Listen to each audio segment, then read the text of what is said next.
উনি মার্কেটের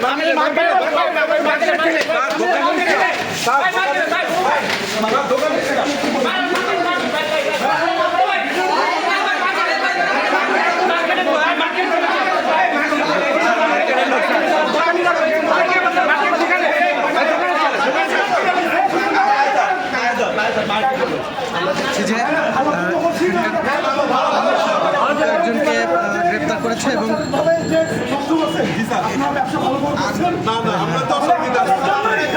আমাদের মাটি নষ্ট হয়েছে এই যে আপনাদের জন্য ব্যবসা ভালো করার জন্য আমরা এইগুলো তো ভিডিও করে অপমান কেন আপনারা এগুলো দেখেন? আচ্ছা আমি একটু বলি আপনি গেটটা খুলতে বলছে আমি খুলছি না এই ছেলেটা এই দোকানে স্টাফ তাহলে সে আপনার স্টাফ হয়ে কেন ভিডিও করবে?